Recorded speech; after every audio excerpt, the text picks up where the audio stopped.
Assalamualaikum warahmatullahi wabarakatuh. Perkenalkan, nama saya Gufron Ghazi Ramadan. NIM saya 2024 1010 3087. Di sini saya akan menjelaskan tentang tugas yang diberikan dari mata kuliah Desain dan Analisis Algoritma tentang pelajaran pseudocode. Dan saya berasal dari kelas B. Di sini ada 4 buah soal yang diberikan. Yang pertama, kita disuruh untuk membuat algoritma untuk memeriksa apakah 3 input bilangan yaitu A, B, C merupakan panjang sisi dari sebuah segitiga siku-siku.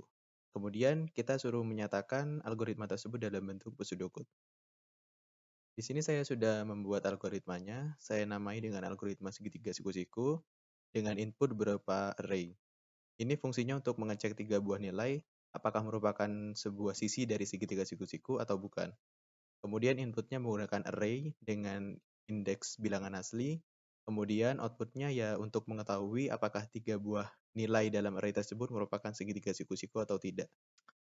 Yang pertama dilakukan yaitu saya membuat 6 variabel, 3 variabel sebagai pengisi dari nilai 3 array tadi, 3 sisinya. Kemudian yang ABC ini saya gunakan sebagai variabel counter untuk mendapatkan nilai sisi mana yang merupakan sisi memiliki nilai besar atau sisi miring kalau di segitiga namanya. Kemudian saya membuat kondisi, ada 3 kondisi untuk mengecek manakah ya dari ketiga sisi inputan tadi yang merupakan sisi miring. Yang pertama kondisinya yaitu jika X lebih besar dari Y dan juga X lebih besar dari Z, maka X akan masuk ke dalam variabel counter A sebagai sisi miring dari segitiga. Dan untuk variabel counter BC diisi oleh Y dan juga Z. Kemudian kondisi yang kedua, jika Y yang lebih besar dari X atau Y lebih besar dan juga Y lebih besar daripada Z, maka Y akan masuk ke dalam variabel counter A. Kemudian variabel counter B dan juga C diisi oleh X dan juga Z. Kemudian yang terakhir, jika Z yang ternyata lebih besar dari X dan juga Z lebih besar daripada Y, maka Z akan menjadi nilai sisi miring masuk ke dalam variabel counter A. Kemudian variabel counter BC diisi oleh XY.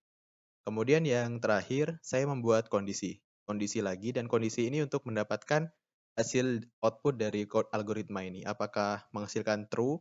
Jika true itu, maka sisinya merupakan sisi segitiga siku-siku. Dan jika false, maka bukan. Kondisinya yaitu, saya menggunakan rumus Pythagoras, yaitu sisi miring kuadrat sama dengan sisi kuadrat ditambah sisi kuadrat lainnya. Jadi yang sisi miring tadi A, saya kalikan dengan A juga untuk mendapatkan nilai kuadrat. Kemudian jika sama dengan B, B kuadrat, B kali B dan juga C kuadrat, C kali C, maka akan mereturn sebuah nilai true. Artinya sisi tersebut merupakan sisi segitiga siku-siku.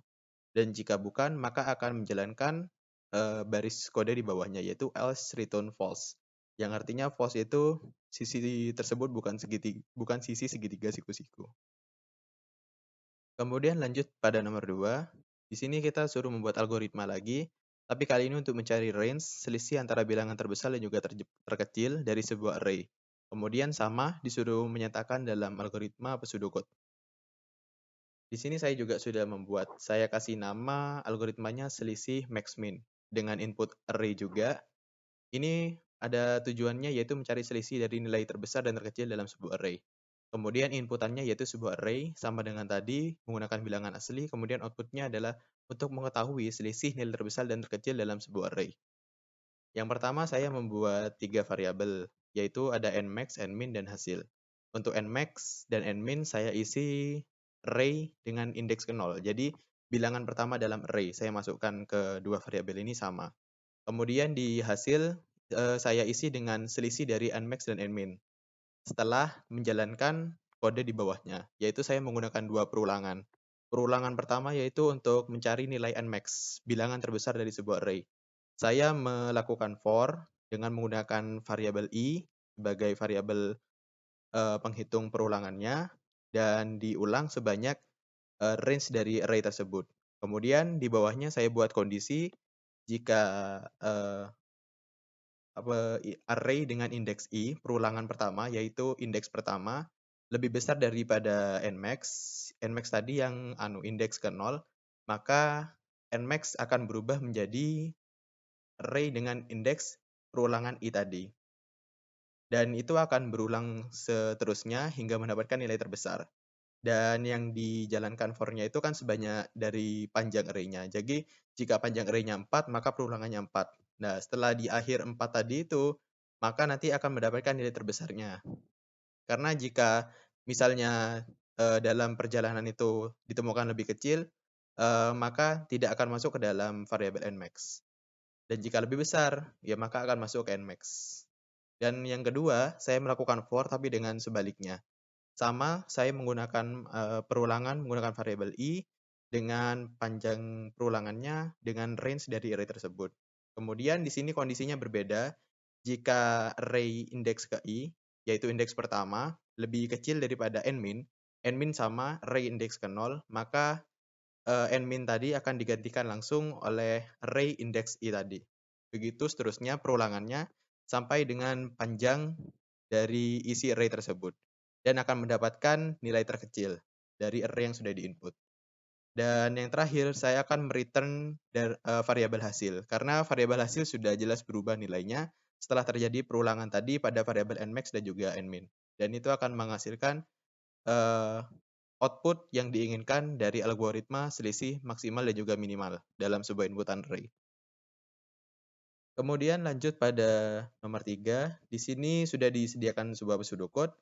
Tugasnya di sini adalah kita disuruh men-trace isi variabel dari algoritma max element. Ini sudah ada, bisa dilihat di pseudocode-nya. Inputnya ada 2, 3, 1, 7, 8. Terus yang kedua, kita disuruh menjelaskan apakah sih yang dicari oleh algoritma max element ini sendiri. Di sini saya sudah men-trace dalam sebuah bentuk tabel. Di baris yang pertama, itu ada 3 buah variabel. Nilai i di sini, ini diisi dengan 1, kemudian max vol-nya 2, dan n-nya 5. Seperti di sini, max vol-nya itu diisi dengan array indeks ke 0. Jadi sama dengan algoritma tadi yang saya buat, variabelnya diisi dengan array indeks ke 0. Kemudian di bawahnya dilakukan perulangan. Perulangannya yaitu menggunakan variabel i dari 1 sampai panjang array tersebut, banyaknya inputan pada array tersebut. Pada baris kedua itu dilakukan perulangan sebanyak n-1 dengan variabel urutan i1. Kemudian pada baris 3 itu variabel i-nya tetap 1, kemudian max vol-nya 2, dan n-nya tetap 4. Karena itu masuk ke dalam kondisi a indeks ke 1 lebih besar daripada max vol, dan ternyata memenuhi syarat. Karena memenuhi syarat, maka lanjut pada baris keempat, dan di baris keempat ini variabel i-nya tetap 1 karena masih dalam perulangan yang sama. Kemudian max vol-nya di sini berubah. Berubah karena memenuhi syarat tadi dan a indeks pertama tadi lebih besar daripada a indeks ke 0. Sehingga variabel max vol-nya berubah menjadi 3 sesuai inputannya tadi. Kemudian karena ini perulangan, balik lagi ke baris kedua. Dan sini sudah berubah i-nya karena sudah perulangan yang kedua maka berubah jadi 2. Max vol-nya tetap 3 dan n-nya tetap 4. Di sini dilakukan perulangan lagi tapi dengan i-nya kedua. Kemudian yang ketiga, itu masuk ke dalam kondisi a indeks ke 1 lebih besar daripada max vol. Dan ini tidak memenuhi syarat. Karena indeks keduanya itu tadi nilainya lebih kecil daripada 3. Maka karena tidak memenuhi syarat, kita balik lagi ke perulangan di baris kedua. Tapi di sini i-nya sudah berubah menjadi 3 karena sudah urutan ketiga. Dan max vol-nya tetap 3, n-nya tetap 4, terus dilakukan perulangan. Kemudian ke baris ketiga lanjut, dan di sini masuk kondisi. Dan ternyata memenuhi syarat karena indeks ketiganya ini lebih besar. Dan akhirnya pada bawahnya terjadi pertukaran nilai variabel, yaitu dari indeks dari indeks 3 menjadi 7 nilainya. Maka variabel max vol menjadi 7. Kemudian balik lagi ke perulangan lagi, sama. Dan di sini i-nya berubah jadi 4 karena sudah perulangan keempat. Kemudian max vol-nya masih tetap. Dan kemudian lanjut ke baris 3. Nah, ini masuk dalam kondisi lagi, indeks ke-1 lebih besar daripada max vol. Dan ternyata memenuhi syarat, indeks keempat ini lebih besar daripada 7. Dan ini berubah langsung, karena indeks keempat nilainya 8, maka max vol-nya langsung berubah jadi 8. Dan nilai variabel max berubah menjadi a indeks 4, yaitu 8. Dan di variabel terakhir, looping dihentikan, karena i-nya sudah mencapai range dari array tersebut, yaitu 4. Dan dilanjutkan pada baris 5, yaitu mereturn nilai max vol. Max vol yang terakhir didapatkan yaitu 8 dengan indeks ke-4. Jadi algoritma max element ini adalah mencari sebuah nilai terbesar dari sebuah array inputan. Dan itu akan terus melooping sampai akhir, dan loopingnya itu sebanyak inputan array-nya berapa. Kalau misalnya 10, 10, 50, 50. Dan ketika perulangannya sudah berhenti, maka akan didapatkan hasil nilai terbesar. Tergantung ada di urutan keberapa nilai terbesar tersebut, maka akan langsung menjadi nilai return terakhir. Kemudian lanjut pada soal terakhir nomor 4, yaitu ada algoritma Enigma.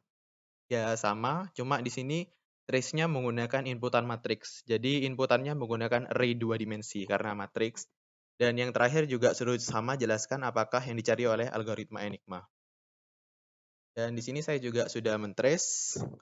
Jadi yang dieksekusi di baris pertama itu ada proses perulangan for menggunakan variabel i dengan range dari 0 sampai dengan 3. Dapat dilihat pada pseudocode n-2 karena n-nya kan ada inputan matriksnya barisnya 5, kolomnya 5. Jadi inputannya ada 5, n-nya sebanyak 5. Jadi n-2 sama dengan 3. Jadi perulangannya itu dari bilangan 0 sampai dengan 3.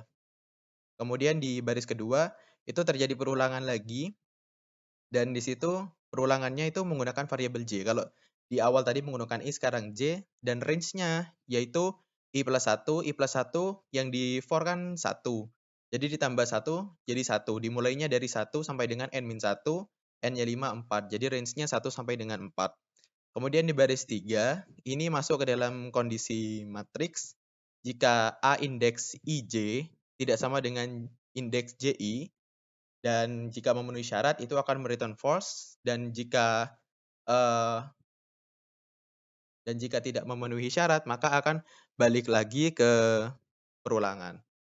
Dan setelah dimasukkan itu yang pertama for yang i ini kan 0. Kemudian for yang j ini 1.